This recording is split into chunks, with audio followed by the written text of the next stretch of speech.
Darte las gracias, Fatma, por esta intervención que nos ha llegado tanto. Yo sé que nos hemos pasado un poco del tiempo, pero cada uno tenemos nuestra forma de expresarnos y además es un tema bastante complejo y lleva mucho tiempo. Es una pena, pero no podemos dar turno de palabra porque vamos muy atrasados. Si nos sobra algo de tiempo, pues lo podemos intentar, pero tenemos que continuar con la intervención de Verónica.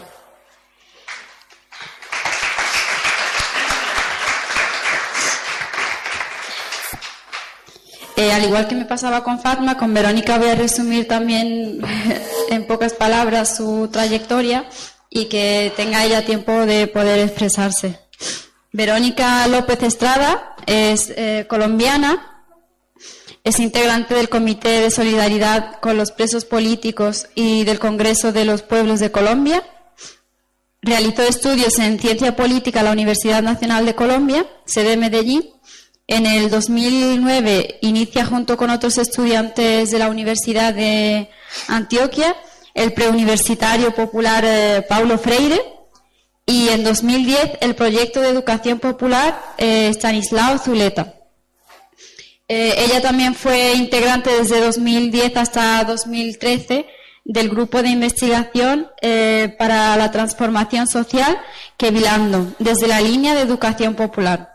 En 2009 se articula a la Minga de Resistencia Social y Comunitaria y participa del Congreso de los Pueblos, capítulo Antioquia, desde su instalación en 2010. Y como he dicho antes, prefiero que ella no nos lo cuente todo con más detalle y que tenga tiempo. Sí. Bueno, quiero iniciar agradeciendo por la invitación y a todas las mujeres maravillosas que me antecedieron. Es realmente bastante enriquecedor y esperanzador escuchar cómo diferentes luchas en diferentes territorios se van librando cada día en este proceso de liberación de los pueblos, pero fundamentalmente de liberación de la mujer. Me voy a excusar porque no me encuentro muy bien de salud, entonces voy a hacer mi mayor esfuerzo, pero de pronto ahí me tenga problemas para hilar algunas ideas. Y también me voy a excusar porque como integrante del Comité de Solidaridad con los y las detenidas por razones políticas en Colombia, no puedo hacer una intervención sin referirme a la situación de las mujeres que están presas de la libertad.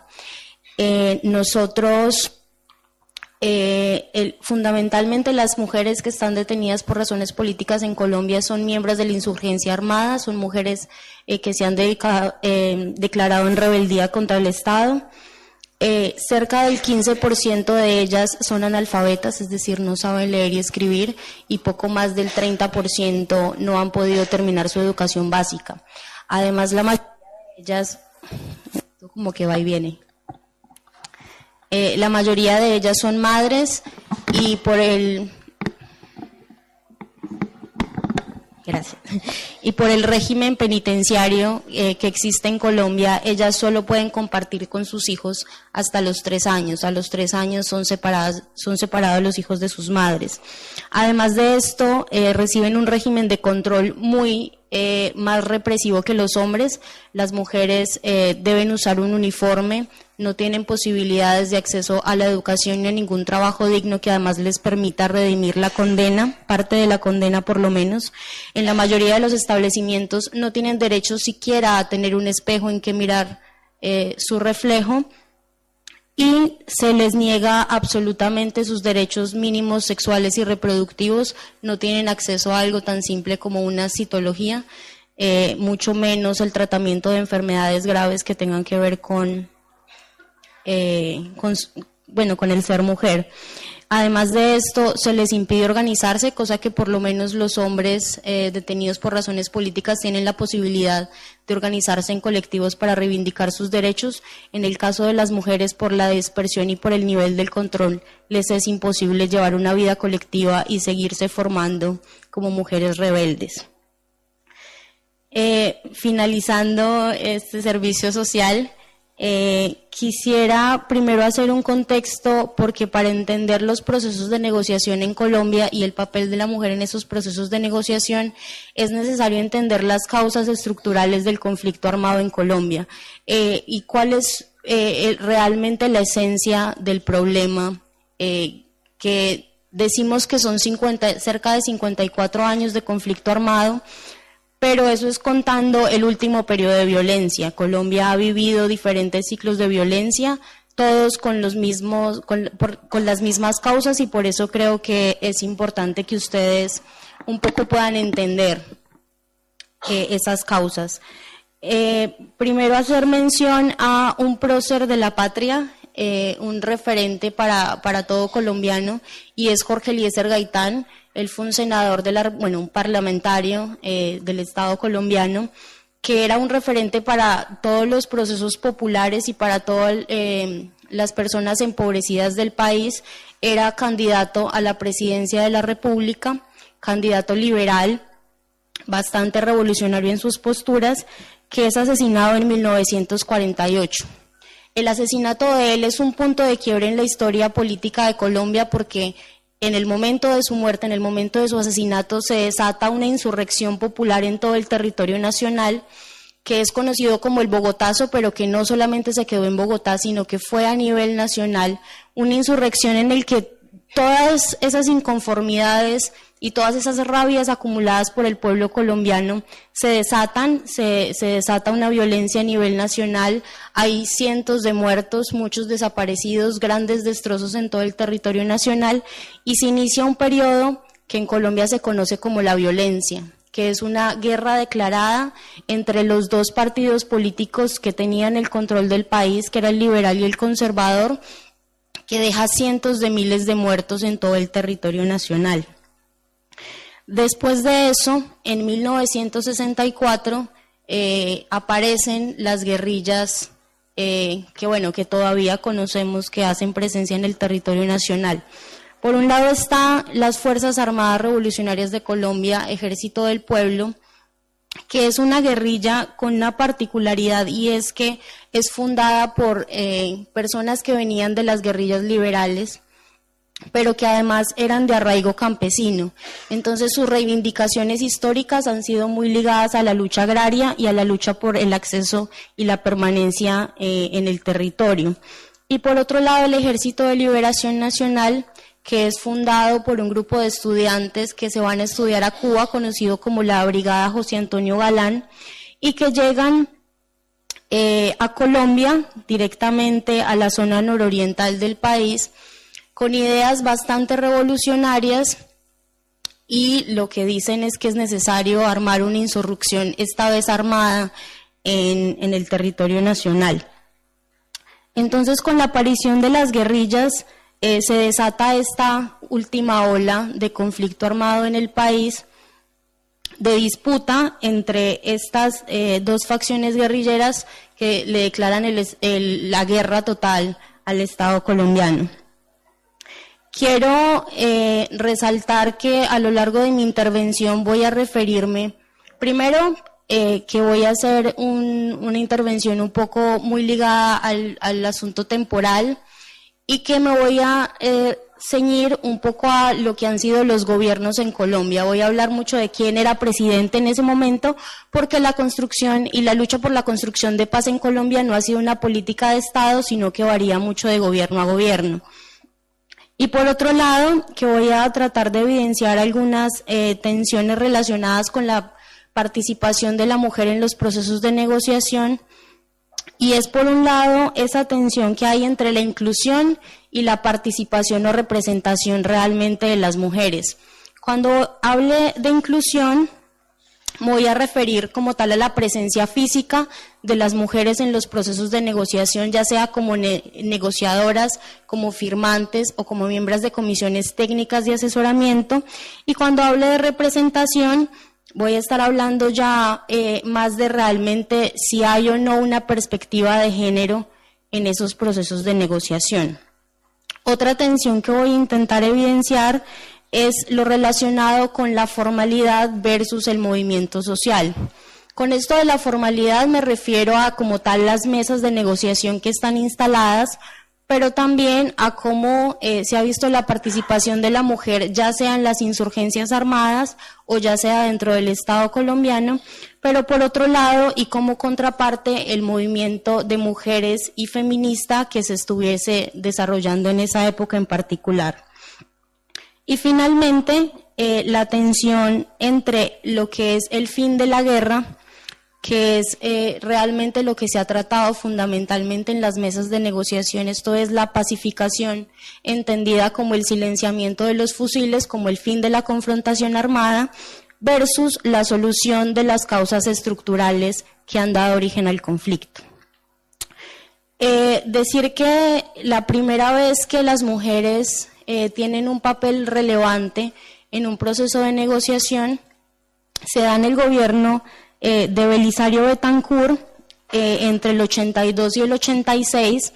Este fue un proceso bastante importante porque fue la primera vez que se dijo que en Colombia habían unas causas que habían originado el conflicto, porque hasta entonces a las guerrillas se les trataba como de bandidaje, no se les había dado un estatus político y en esa medida no había habido un proceso de negociación político. Solamente se hablaba del desarme y de la necesidad de la desarticulación de las guerrillas. En el gobierno de Belisario Betancur hubo un movimiento muy importante de mujeres que en ese momento todavía no tenía reivindicaciones propiamente feministas o de analizar el impacto en las mujeres de la guerra, sino simplemente por la finalización de la guerra. Las mujeres en ese momento se movilizaban exigiendo el fin del conflicto armado en Colombia. Y en este marco se firmaron varios acuerdos en los que cerca del 2% de las personas involucradas en la negociación eran mujeres, pero en los que no se trató en ningún momento de ningún enfoque relacionado con el género o con el impacto que tiene en el cuerpo y en el quehacer político de las mujeres el conflicto armado. Después de Belisario Betancur hay un gobierno que es muy importante en Colombia, que fue un gobierno de transición, que es el de César Gaviria, en el que se expide César Gaviria antes de Pastrana. Pastrana es entre el 88 y el 92, no, espera, por ahí. No, porque es en pares, entonces debe ser 90-94, antes de Samper. Bueno, la expedición de la nueva, nosotros en Colombia, escúchese bien, tuvimos una constitución de 1886 que solo vino a ser cambiada en el 91, que además le consagraba la soberanía del país a Dios. Y eso es una cosa muy complicada porque fue un proceso de negociación con el movimiento 19 de abril y con el movimiento armado Quintín Lame, que era de origen campesino, con el Partido Revolucionario de los Trabajadores y con la corriente de Revolución Socialista. Bueno, fueron varios procesos de paz que se desarrollaron al tiempo. Es solo en el marco de esos procesos de negociación que se consigue que se expida una nueva Constitución Nacional en el Estado colombiano, en el que además la soberanía del país pueda recaer en el pueblo y que aparezcan un montón de prebendas de ampliación de la democracia en el país. En el marco de estos procesos de negociación aparece algo muy importante, que es la Red Nacional de Mujeres, que es como tal la primera articulación que se da en Colombia de organizaciones de mujeres que se están pensando cuáles son las necesidades particulares de las mujeres en el país.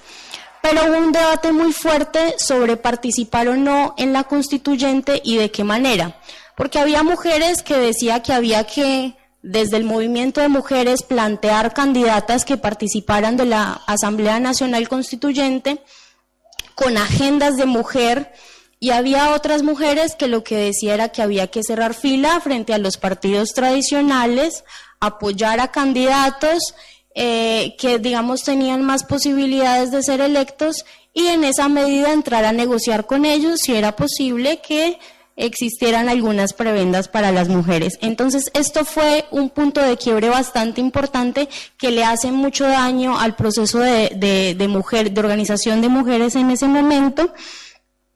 Y además, claro que participan mujeres de la expedición de esa constitución.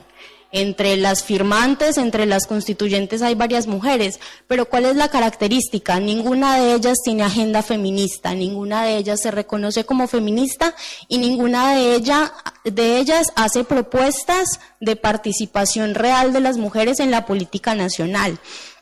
Y eso es un asunto no menor. Además, en estos 5 acuerdos de paz que se firman en paralelo entre el Estado colombiano y diferentes guerrillas, en general hay 205 hombres negociadores y solo 5 mujeres. Entre ellas es fundamental, y tengo que mencionarla, Vera Grave del M-19, que es una mujer absolutamente maravillosa, que sigue siendo para la vida política nacional muy importante. Y hay una figura que es bastante famosa en Colombia, era conocida como la Chiqui, ella también hacía parte del M-19 y que fue clave. El M-19 se toma una embajada en Colombia, además estaba el embajador de los Estados Unidos, eso generó una crisis diplomática impresionante, y es una mujer la que hace todo el proceso de negociación para que se devuelvan los rehenes que estaban ahí. Esa mujer es bastante importante y es un referente de las mujeres rebeldes en Colombia. Además de esto, en el marco de la expedición de la Constitución, se crean algo que son las casas de la democracia, que lo que buscaba era abrir el diálogo nacional sobre temas que tenían que ver con la soberanía nacional, es decir, qué hacer con los recursos naturales, el asunto de la prestación del servicio de salud, de la educación, y en esto las organizaciones feministas son muy importantes porque muchas de estas casas de la democracia son agenciadas por organizaciones feministas y las propuestas que se gestan desde esas casas de la democracia tienen un claro enfoque feminista.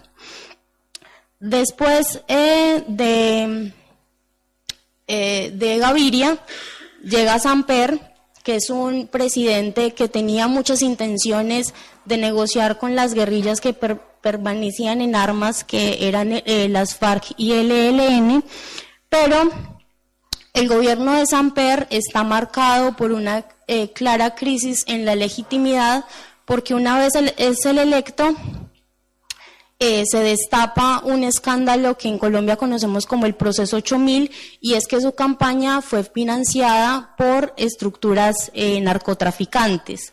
Entonces, eso genera un clima de desconfianza en el Estado colombiano que no permite que haya la legitimidad suficiente desde la institucionalidad para que avancen procesos de negociación. Pero ocurre algo muy importante, y es que su gobierno crea la Dirección Nacional para la Equidad de Género, para la equidad de las mujeres, que es agenciada por una mujer que viene del movimiento feminista. Además que tiene una partida presupuestal muy importante y que tiene una independencia con respecto a las políticas de Estado que permite que se avance en la construcción de políticas públicas para mujeres. Y además se crea un referente que todavía funciona en la actualidad para el movimiento de mujeres en Colombia, y es la Ruta Pacífica de Mujeres, que son las mujeres que se vienen manifestando en contra de la violencia, que hacen intervenciones directas en zonas de alto conflicto armado. O sea, estas mujeres se meten en medio de la confrontación armada, hacen recuperación de rehenes, hacen recuperación de niños reclutados para la guerra, y tienen una postura claramente feminista, pero claramente pacifista y antibelicista. Y esto, y además se empieza a discutir sobre cuál es el impacto diferenciado de las mujeres, para las mujeres del conflicto. O sea, hasta este momento, como les decía, había una posición de no a la guerra, pero no se discutía sobre cuáles eran los efectos en las mujeres diferentes a los efectos del hombre del conflicto armado en Colombia. Finaliza el gobierno bueno, ahí voy a dar un salto. Finaliza el gobierno de Samper, inicia el gobierno de Andrés Pastrana. Es muy importante mencionar que él llega al poder precisamente por la apuesta política que tenía por la paz. Él es elegido precisamente porque era el candidato que estaba defendiendo un proceso de negociación política del conflicto armado, y se gesta lo que conocimos como el proceso del Caguán. El Caguán es San Vicente del Caguán es un municipio del país que era de influencia muy guerrillera. Lo que hacen es que despejan una zona importante del territorio para que se lleven a cabo unas negociaciones entre el gobierno nacional y las Fuerzas Armadas Revolucionarias de Colombia. ¿Qué es lo que ocurre? Esto es muy importante porque hubo mucha apertura al diálogo nacional, a que organizaciones de la sociedad civil participaran del proceso de paz, de que no solamente era una dejación de armas, sino que había que discutir las causas estructurales del conflicto, pero también tiene una particularidad, y es que ambos actores, mientras hablaban de paz, se preparaban para la guerra. En ese marco se desarrolla la 7ª conferencia guerrillera de las FARC, y ellos ahí lo que deciden es la toma del poder por la vía armada y la constitución de ejército. Y lo que hacen durante el proceso de negociación es aprovechar el despeje que hay por parte de la fuerza pública en ese territorio nacional para adelantar entrenamientos y más reclutamiento de personas y engrosar las filas de su movimiento guerrillero. Y por su parte, el gobierno, mientras, claro, avanza en una supuesta negociación de paz, entra en negociación con los Estados Unidos, lo que se conoció como el Plan Colombia. Empiezan a llegar militares estadounidenses a entrenar al ejército colombiano y se fortalece la aviación, que luego tuvo unas consecuencias desastrosas en el conflicto. Entonces, durante Pastrana, por primera vez el gobierno designa a una mujer como negociadora, que es María Emma Mejía, que no hablemos de su postura feminista porque no la tiene, pero bueno, están incluidas las mujeres, y por parte de las FARC, por presión del movimiento feminista, también definen a una mujer, que es Mariana Páez, la comandante Mariana Páez. Además de esto, estas dos mujeres, componente FARC y componente gobierno, convocan a una... Se apagó esta vaina. Convocan a un encuentro de mujeres para discutir sobre economía y género.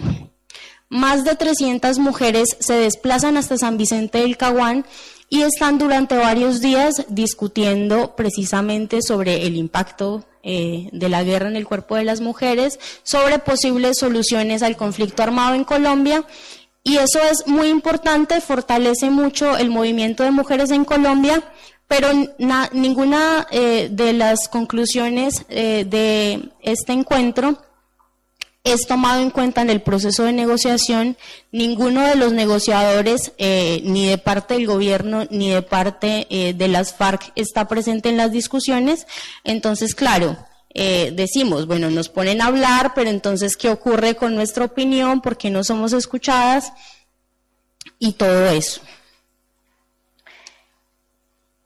Finaliza después de la retención de un parlamentario colombiano. Eso desata la ira del gobierno nacional, da por terminados los diálogos con las FARC y los diálogos que se estaban desarrollando exploratorios con el ELN.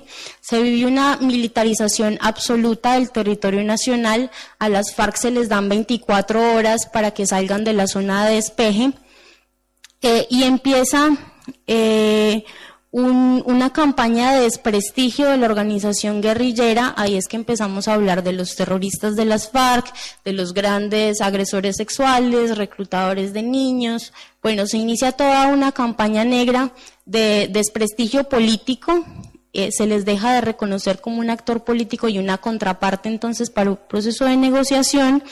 Y en medio de esta coyuntura es elegido Álvaro Uribe Vélez, que es un personaje negro en la historia política de Colombia.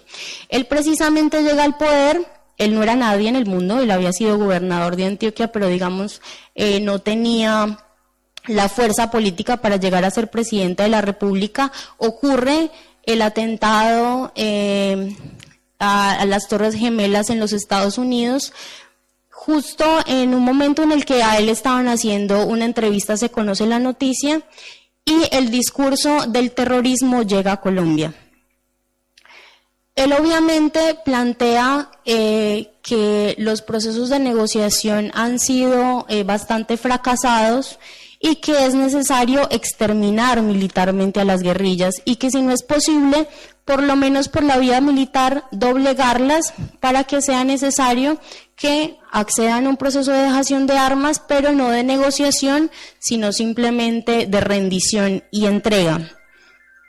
Lo que ocurre en los siguientes años es un proceso de estigmatización y señalamiento a quienes hacían la labor de defensa de los derechos humanos y quienes eran defensores de los procesos de paz, y el movimiento de mujeres adquiere un papel muy importante porque son porque ante la posición del Estado colombiano de negar la existencia de un conflicto armado interno, son las mujeres, es el movimiento de mujeres quien le dice a la comunidad internacional: en Colombia hay conflicto armado interno, en Colombia hay unos movimientos guerrilleros que están dispuestos a negociar y es necesario que se sienten a negociar. Y entonces el movimiento feminista se convierte en un enemigo de Estado. Es absolutamente perseguido, muchas compañeras son judicializadas, señaladas de pertenecer a la insurgencia solamente por defender la salida política y negociada del conflicto. Y las guerrillas, son absolutamente combatidas por la vía militar con la ayuda de los Estados Unidos. Cuando llega Álvaro Uribe al poder, las FARC contaba con más o menos 22.000 hombres en armas. Cuando termina el gobierno de Álvaro Uribe, son más o menos 7.000. La mayoría de estas personas murieron en combate, con un uso además desproporcionado de la fuerza, porque con la ayuda de los Estados Unidos lo que hizo el Estado colombiano fue fortalecer fundamentalmente la aviación. Entonces la mayoría de estos hombres y mujeres murieron producto de bombardeos indiscriminados en horas de la madrugada mientras dormían, sin posibilidades de la legítima defensa. Con Álvaro Uribe sí hay acercamientos fundamentalmente con el ELN, hay procesos de negociación en etapa preliminar y en esa medida confidencial. Ahí participa una mujer que en el ELN es referente, que es la comandante Paula, que murió hace poco más de un año. Ella es fundamental ahí porque ella fue la primera mujer al interior del ELN que llegó a un espacio de dirección nacional, que es el máximo espacio de decisión del ELN. Entonces, no era cualquier mujer y tenía un enfoque bastante feminista, porque hay que mencionar que dentro de las organizaciones insurgentes también ha habido una pugna por el derecho a las mujeres a acceder a puestos de poder. Inicialmente, sobre todo en las FARC, las mujeres cocinaban, las mujeres cosían los uniformes, las mujeres cuidaban de los hombres después de que iban de la guerra, eran las enfermeras de guerra, pero las mujeres no iban al combate. Y las mujeres no se formaban, y las mujeres no podían bajo ninguna circunstancia llegar a un espacio de poder, a un nivel de comandancia. Cosa que también fue muy importante del proceso de negociación con Pastrana, porque el encuentro con mujeres del movimiento feminista las ha empoderado. Y esas mujeres empezaron a decir, es que nosotros al interior del movimiento revolucionario tenemos que valer como mujeres y tenemos que estar en todos los espacios de discusión y tenemos que hacernos sentir desde nuestra posición de mujer. Entonces, esa también fue una lucha y las mujeres de las FARC que hoy, bueno, que sobrevivieron a la guerra y hoy se encuentran en el proceso de implementación del acuerdo de paz, de lo que nos hablan es de un feminismo insurgente y de cómo muchas veces con el arma en la mano les tocó decir es que yo también valgo como miembro de la guerrilla. Y que frente a los casos de abuso sexual, las guerrillas, valga decir, son bastante estrictos con eso.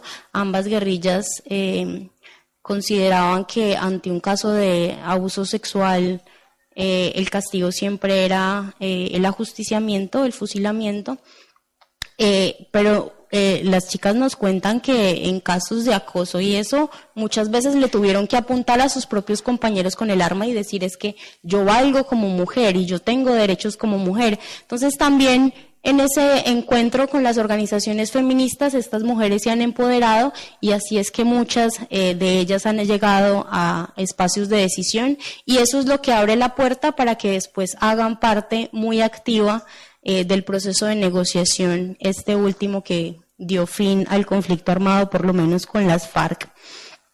Es también muy importante, bueno, y ahora les voy a hablar un poquito de eso porque sí que es un hito histórico, no solo nacional, sino internacional, lo que ocurrió con este proceso de negociación. Duró 6 años de grandes altas y bajas, porque además, digamos que la realidad política nacional a veces hacía que fuera más fácil el proceso de negociación y otras veces lo hacía un poco más complejo. Inicialmente los equipos negociadores, tanto del gobierno como de las FARC, estaban compuestos solamente por hombres. Y eso hay que reconocerlo, fue el movimiento feminista y las organizaciones de mujeres quienes presionaron lo suficiente como para que ambos componentes de la mesa de negociación incluyeran a las mujeres. La primera mujer por parte de las FARC que entró al proceso de negociación fue la holandesa, la guerrillera holandesa Alexandra Nariño, que además en su momento lo que vendió la prensa internacional era que ella había sido secuestrada por las FARC y resulta que fue que ella se incorporó porque decidió hacer su lucha desde la resistencia armada. Esta es la primera mujer que define las FARC como negociadora y por parte del gobierno desde el principio habían, y esto es muy importante, no habían mujeres como plenipotenciarias en el proceso de negociación, pero en las comisiones técnicas que daban asesoría al proceso de paz, el 65% eran mujeres. Y, por ejemplo, del componente del gobierno, habían 5 equipos de apoyo al proceso de negociación y 4 eran coordinados por mujeres. Y esto para nosotros es muy importante, porque es esto lo que permite que el acuerdo de paz haya sido lo que haya sido en términos de inclusión de la mujer y de participación real y de representación de la visión de género en el proceso de paz. Entonces, lo que ocurre en Colombia, qué pena que esto se me... Sino que no sé por qué se está apagando. Paralelo a el proceso de negociación, paralelo a la mesa de negociación, se crea una comisión histórica del conflicto y las víctimas, que lo que es una comisión de expertos, 2 expertos de la academia colombianos, que lo que se dedican es a escribir ensayos que tal vez expliquen el conflicto armado en Colombia.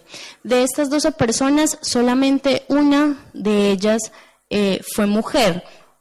Y eso es muy importante porque, como lo han dicho varias de las compañeras que me han antecedido, la historia fundamentalmente, tanto de los conflictos como la historia en general, ha sido contado por hombres, invisibilizando los relatos y las vivencias particulares de las mujeres. Entonces, para nosotros, ¿qué era tan importante esta comisión histórica del conflicto? El hecho de que entre 12 personas solamente una sea mujer, para nosotros era muy diciente, y eso fue también de las cosas que presionó a que hubiese una ampliación en cuestiones de participación en la mesa de negociación. Además de esto, se crea una subcomisión de género, que además esto es ya muy entradas las negociaciones, ya habían un montón de acuerdos firmados entre el Estado colombiano y las FARC, y lo que se encarga esta subcomisión de género es revisar punto por punto el acuerdo, y lo que definen es que la visión de género, el enfoque de género tiene que ser transversal a absolutamente todo lo acordado. Entonces, esto obligó a que las partes de las FARC y del gobierno colombiano tuviesen que sentarse a reevaluar absolutamente todo lo que se había acordado hasta el momento. Porque lo que decíamos era que, bueno, el conflicto fundamental en Colombia es por el acceso a la tierra. Pero las mujeres tenemos mucho que decir al respecto porque, bueno, la compañera colombiana que me antecedió habla un poco de las cifras, y es que el 39% de las personas que han sido despojadas de la tierra en Colombia son mujeres frente a un 34% de hombres, pero muchas de esas mujeres no han podido acceder nuevamente a la recuperación de su tierra porque las escrituras estaban a nombre de sus esposos. Muchas de ellas ni siquiera sabían qué extensión tenía la tierra, cuáles eran los linderos, de dónde a dónde, no saben si existían escrituras, porque ellas mismas, por el machismo instalado que hay en Colombia, si uno le pregunta, ¿usted es desplazada?, ellas dirán, sí. ¿Usted tiene tierra? No, la tenía mi marido.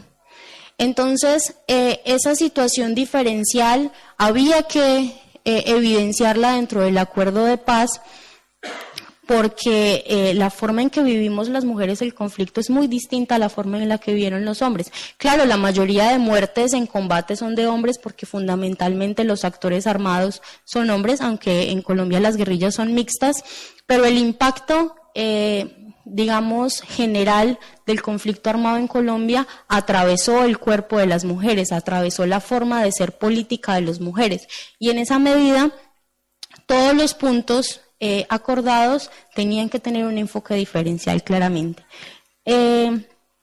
Entonces, con respecto a la participación política en Colombia, desde hace varios años existe lo que conocemos como la ley de cuotas, y es que se estableció por ley que por lo menos el 30% de todos los espacios de dirección y de poder en Colombia, desde la institucionalidad del Estado, tienen que estar ocupados por mujeres, pero esto claramente no se cumple.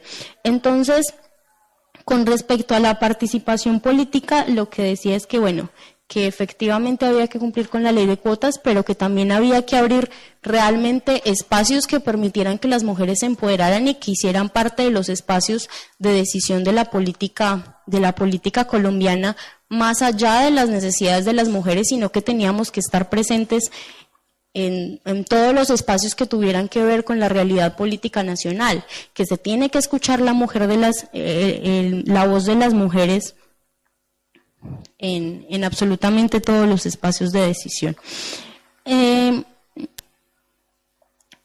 Hay un asunto que para el movimiento feminista y de mujeres en Colombia fue bastante complicado, y es que a partir de tanta presión que se hizo, bueno, se incluyeron mujeres negociadoras, se incluye el enfoque de género como un eje transversal a los acuerdos, pero por arrogancia, que no puede ser dicho de otro modo, el presidente decide, aunque la Constitución Nacional dice que la paz es un derecho y un deber de obligatorio cumplimiento, decide, una vez se firman los acuerdos, convocar a un plebiscito para que los colombianos votáramos si estábamos de acuerdo o no con el proceso de negociación, si estábamos de acuerdo o no con los acuerdos con el texto final que se había firmado y que finalmente era si estábamos de acuerdo o no con la paz. Y uno de los elementos que utilizó la extrema derecha en el país para que la gente saliera masivamente a votar que no, era precisamente el enfoque de género. Y en esto fueron protagonistas, tristemente protagonistas, las iglesias cristianas evangélicas de todo el país, porque lo que le vendieron a la idea que le vendieron a la gente era lo que en Colombia empezaron a llamar ideología de género. Entonces, esas luchas reivindicativas de las mujeres, pero también del movimiento LGTBI del país, porque se incluyeron un enfoque diferencial, porque también era el asunto de la reivindicación de la diversidad sexual, lo que le decían a la gente era que era ideología de género, que lo que querían era homosexualizar el país, y que también salió en ese momento al debate unas cartillas que habían circulado en algunos colegios donde hablaban de la diversidad sexual y lo que decían era, acá nos quieren invisibilizar qué es un hombre, qué es una mujer y nos van a homosexualizar a los niños. Entonces, el enfoque de género que para nosotros era tan importante lo convirtieron en ideología de género y por eso mucha gente salió a votar que no. Porque no querían que eso ocurriera en el país, porque además es un país absolutamente católico, conservador, machista, homófobo. Entonces, eso para nosotros fue bastante complicado. Pero por otro lado, hay ganancias muy importantes y es que lo que dijeron tanto las FARC como el Estado colombiano, era que el foco central de los acuerdos tenían que ser las víctimas. Y más o menos el 60% de las víctimas que estuvieron presentes en algún momento del proceso de negociación fueron mujeres, y mujeres organizadas. Entonces eso para nosotros es bastante importante. Con respecto al acceso a la verdad, en Colombia, el acuerdo crea un sistema integral de verdad, justicia, reparación y garantías de no repetición, que para nosotros es muy importante porque en el gobierno de Álvaro Uribe se llevó a cabo un proceso de negociación con los grupos paramilitares, directamente con las Autodefensas Unidas de Colombia, y aunque hubo avances importantes en acceso a la verdad, muchos de los comandantes paramilitares fueron extraditados. Y bueno, se podría decir que es que tenían deudas pendientes en otro estado y que en esa medida era proporcional que se los llevaran, pero lo que entendemos desde el movimiento de derechos humanos en Colombia es que estas personas son extraditadas para evitar que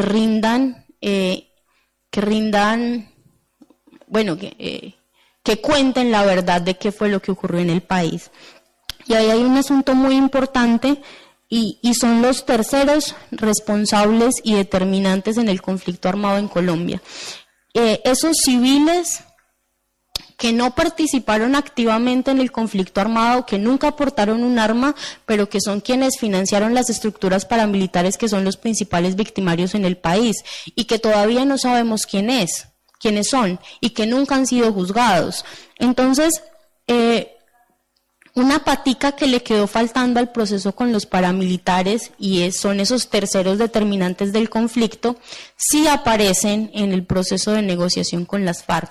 Entonces eso abre la esperanza a, por un lado, entender qué fue lo que pasó en Colombia, quiénes han sido quienes han financiado la guerra, quienes hacían parte de esos escuadrones de la muerte que hicieron el trabajo sucio que no podía hacer el Estado colombiano, pero además encontrar a los desaparecidos, que como decía la compañera son muchos más de 80.000, pues reconocidos, quién sabe realmente cuántos sean, porque además para mí en lo personal es muy complicado hablar de un proceso de paz cuando vivo en un país en guerra, cuando el hecho de que yo esté aquí hoy es porque tuve que salir huyendo de mi país.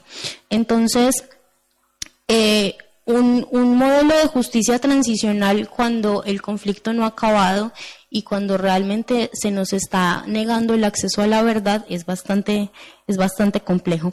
Entonces, este sistema integral de verdad, justicia, reparación y garantías de no repetición tiene varios componentes. Por un lado está la Comisión de la Verdad, que es quien se está encargando de recoger los testimonios de las víctimas y un poco construir una narrativa del conflicto armado en Colombia, que en estos momentos lo que dice el Estado colombiano es que no tiene cómo financiarlo.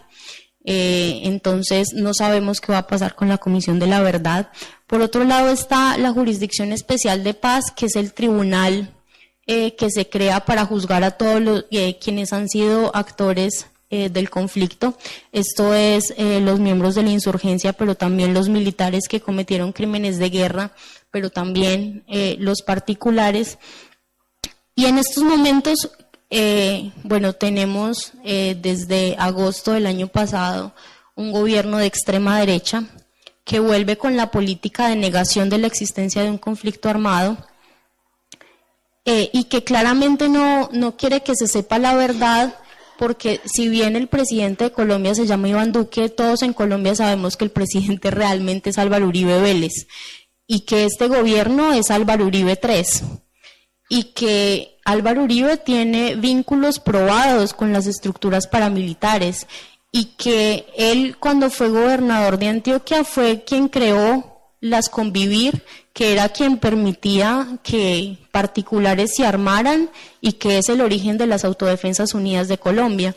Entonces este hombre obviamente no tiene interés en que se sepa la verdad, no tiene interés en que demos con los verdaderos responsables del conflicto y quienes son los principales victimarios. Entonces lo que vemos es que, la JEP está funcionando, pero está funcionando a media marcha porque no tiene la ley estatutaria, que es la que crea el reglamento de actuación de la JEP. Entonces hay muchas cosas que no puede hacer porque simplemente la norma no lo ha reglamentado. Y lo que vemos es que cada vez ponen más y más y más talanqueras para que realmente se juzgue a los responsables. Muchos de los paramilitares que quieren contar la verdad están en los Estados Unidos y no lo pueden hacer. Ellos han manifestado que se quieren someter a la Jurisdicción Especial de Paz, pero el Estado colombiano no quiere dar garantías a que esto ocurra. Y por otro lado está la Unidad de Búsqueda de Personas Dadas por Desaparecidas, que las últimas declaraciones que ha dado el Instituto de Medicina Legal, que es de alguna manera quien agenciaría fundamentalmente esta unidad, lo que han dicho es que no cuentan con los recursos económicos para que esta unidad realmente funcione. Entonces lo que vemos es que vamos a seguir sin saber dónde están los familiares de tantos y tantas colombianas que lo único que quieren es por lo menos saber qué fue lo que pasó con su familiar. Vemos con mucha preocupación muchos aspectos que quedaron faltando en el acuerdo. Por ejemplo, muchas de las mujeres que participaron en la guerra activamente, mujeres que hacían parte del movimiento rebelde, tuvieron hijos estando en un contexto de guerra, hijos que obviamente no pudieron criar, que por causas de la guerra tuvieron que entregárselo o a familiares o a personas que vivían en su zona de influencia y que hoy no los han podido recuperar, porque fueron registrados como si fueran hijos de otras personas y no han podido siquiera reivindicar esa maternidad. Muchos no los han podido encontrar, a quienes han podido encontrar no han podido demostrar legalmente que son sus madres, y otros muchos no quieren aceptarlas como madres, porque lo que les han vendido es que son las victimarias, es que son las terroristas, es que son las malas del conflicto y no entienden cuáles son las razones para que sus madres se hayan alzado en armas. Otra de las grandes preocupaciones que tenemos es que cómo implementar unos acuerdos de paz en un país que está en guerra y cómo garantizar el derecho a las víctimas cuando todos los días hay nuevos hechos de revictimización y cada día hay más víctimas en el país porque las estructuras paramilitares permanecen intactos, cuando los principales victimarios en el país siguen en armas. Además de esto, nosotros entendemos que la existencia de grupos guerrilleros no es el problema en Colombia, de que eso simplemente es que no es la causa, que es una consecuencia. Y que mientras no se solucionen los problemas estructurales que tenemos en Colombia, como es el asunto de la tierra y como es el asunto de la participación política, pues se desarmarán unos y se rearmarán otros, como es lo que está ocurriendo en estos momentos. Mucha de la gente de las FARC entregó las armas, pero muchos otros nunca las dejaron y muchos otros las acaban de tomar, porque simplemente no hay garantías en Colombia. Además de esto, vemos con mucha preocupación lo que ocurre con los diálogos del ELN. En el caso del ELN, el 30% de las mujeres eran negociadoras, eran mujeres. Además de eso, lo que ha dicho el Ejército de Liberación Nacional es que lo fundamental en el proceso de negociación es la participación de la sociedad civil y que sin eso no van a entregar las armas. Lo que se adelantó en el gobierno anterior fueron unas audiencias un poco para conocer la percepción de la sociedad civil frente a este otro proceso de negociación, y uno de ellos fue de mujeres. Ahí participaron la Cumbre Nacional de Mujeres y la Juntanza de Mujeres, además de la Confluencia de Mujeres para la Acción Pública, un poco para dar propuestas a este nuevo proceso de negociación, pero lo que dice este gobierno es que no va a negociar con el ELN y nuevamente entramos a un proceso de guerra total. Yo dejaría por ahí porque ya estoy un poco cogida de tiempo.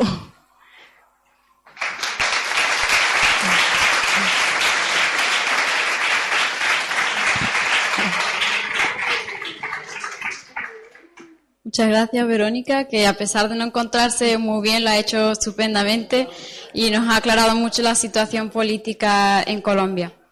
Bueno, os dejo un breve tiempo de preguntas muy cortas, por si alguien quiere... ¿Sí?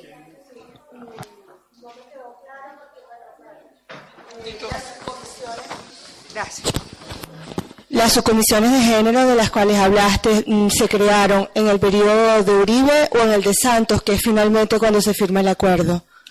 No, en el gobierno de Uribe no hubo proceso de negociación. Lo único que hubo fue unos acercamientos preliminares con el Ejército de Liberación Nacional, pero con las FARC fue de guerra total, de tierra arrasada. En el gobierno de Juan Manuel Santos, que inicia el proceso de negociación 4 años de forma preliminar y confidencial y 2 años más o menos pública, inició, como les digo, sin participación de las mujeres. O sea, ni por un lado ni por el otro, y el enfoque de género por ninguna parte. Es el movimiento de mujeres quien presiona la inclusión de eso, pero eso es ya muy avanzado el proceso de negociación, que se crea una subcomisión de género que lo que hizo fue hacer una valoración de todo lo que se había acordado hasta ese momento, porque además en el proceso de negociación partían de un principio que era nada está acordado hasta que todo está acordado. Entonces eso permitió que hiciera una valoración de todos los acuerdos que habían llegado hasta ese momento y un poco abrir el enfoque de género y la perspectiva feminista. Y te quería preguntar, ¿no? En todo el diálogo no mencionaste en ningún momento a Ingrid Betancourt, y me gustaría saber tu opinión sobre esta figura que conocimos, ¿no? Que de alguna forma vimos, pero la voz de ustedes, propia de colombianas, es muy valiosa, ¿no? Más que lo que se muestra en una pantalla de televisión o lo que sabemos por medios internacionales. Gracias. Bueno, qué complicado. En el momento de la retención de Ingrid Betancourt y de su compañera, que ahora se me escapa el nombre, ella en ese momento era candidata a la presidencia de la República. En ningún momento realmente las mujeres que hacemos parte del movimiento social nos sentimos incluidas en su propuesta. Es un poco como lo que ocurre ahora, que tenemos por primera vez una vicepresidente mujer, pero que quisiéramos que no fuera mujer. Qué vergüenza. Un poco eso ocurría con Ingrid Betancourt. y por eso les hablaba del asunto de la inclusión y de la representación. Si bien ella es mujer por su género, en ningún momento pues representaba los sentires de las mujeres colombianas, pero bueno, estaba en su campaña por la presidencia de la República. Es un golpe bastante fuerte el asunto de su retención y además que permanezca 7 años privada de su libertad, pero en el momento en el que ella recupera la libertad y en todos estos procesos de negociación, ella ha sido una abanderada de la paz, y ella lo que ha dicho es que, claro, su cuerpo y sus sentires han estado atravesadas por lo que ha sido el conflicto armado, por la violencia. Eso obviamente ha dejado secuelas muy importantes, pero ella es una abanderada de la paz, y lo que ella dice es que tiene que haber reconciliación nacional en Colombia, que se tiene que saber la verdad, pero que fundamentalmente hay que cerrar filas en la construcción de paz. Ella ya ha tenido además encuentros con sus victimarios, con quienes en su momento fueron parte de las FARC Fuerza Armada, no de las FARC Partido Político, pero no sé qué más podría decirte sobre eso.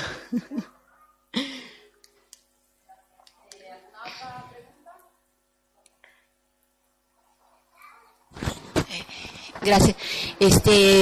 Yo quería hacer como un comentario, conectar con el anterior vídeo que hemos visto de Pamela, que presentó Pamela Urrutia, porque me quedé con la gana de hacer una pregunta y ya por tiempo no pude, pero quiero conectarlo con lo del acuerdo de paz de Colombia. O sea, el vídeo que se presentó, a mí, yo totalmente de acuerdo en el sentido de que somos el 50% de la población y más mujeres tendrían que estar en todos los espacios y de negociación, por supuesto, pero se planteaba una condición de la participación de las mujeres un poco externa, ¿no?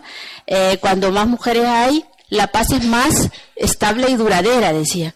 A mí, yo me quedé con la necesidad de opinar, y lo comentábamos con Pamela al final, porque yo creo que es importante en los conflictos políticos y de negociación, en el caso de Latinoamérica por lo menos, es importante hablar sobre los acuerdos de paz liberales, o sea, que no abordan aquellas causas, o sea, que el acuerdo de El Salvador, el acuerdo de Guatemala y el acuerdo de Colombia igual no abordan del todo las causas estructurales que ha generado el conflicto, ¿no? Y eso tiene que ver con la paz, con la viabilidad de la paz también.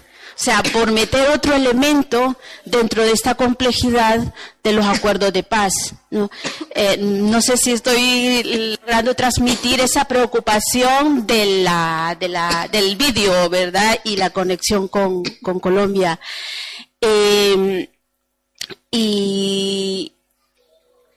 Se me ha ido la conexión con Colombia. Pero bueno, que quería dejarlo como punto para que sepamos que, o sea, por lo menos mi opinión es que es importante ver toda esa complejidad de factores para que una paz sea viable, ¿verdad? O sea, o sustentable, porque si no, o sea, a ver, una cosa es la importancia de la representación numérica, que yo insisto, a mí me parece un principio de justicia, pero también de contenido, ¿no?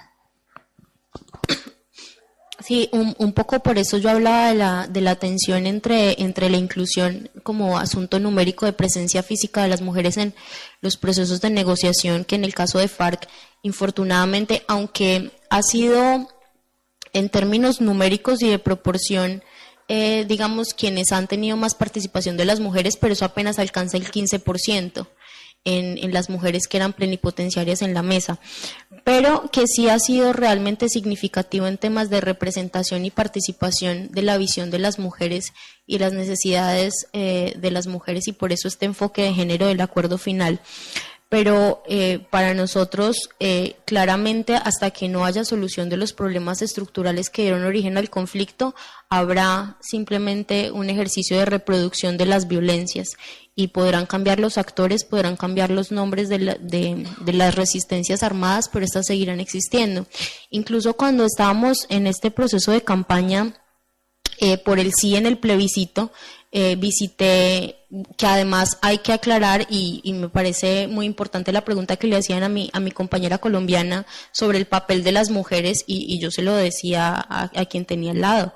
O sea, el papel de las ciudades es vergonzoso.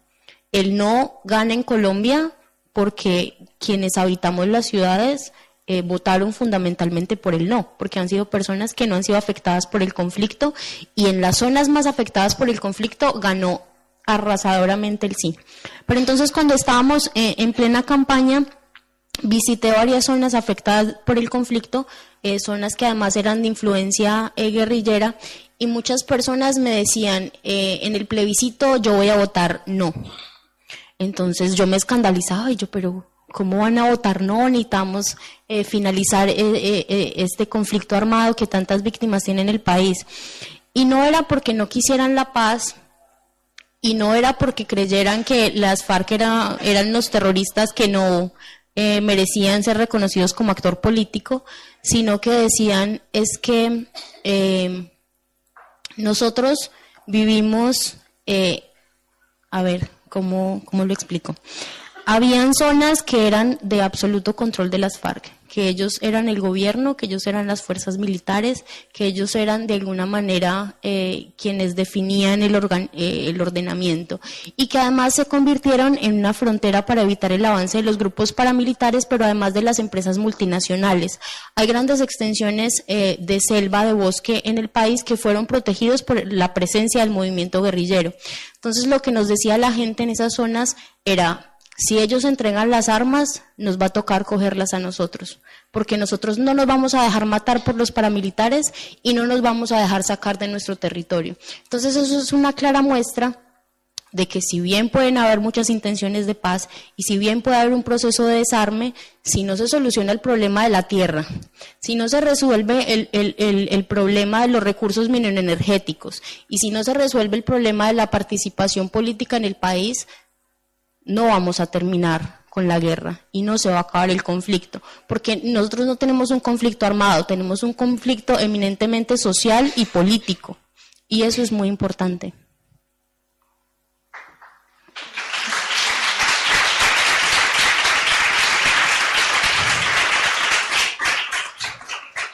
Bueno, lamentablemente no tenemos más tiempo para más preguntas, que el debate al final es lo más interesante y lo que más ganas tenemos de hacer, pero por la falta de tiempo no podemos dar a más. A mí me gustaría dar una conclusión, porque ya termina mi colaboración aquí, y es que después de todo lo que hemos visto en las mesas de ayer y de hoy, lo que nos ha quedado claro es que la mujer, a pesar de todos los años que lleva de lucha, todavía tiene obstáculos para estar en todos los ámbitos y a todos los niveles, y eso solo tiene una respuesta, y es que tenemos que seguir resistiendo hasta que podamos conseguir eso. Nada más, muchas gracias a todos, y ahora tenemos un descanso hasta las 6:30 y continuamos con la cuarta mesa, un poquito más, 7 menos cuarto.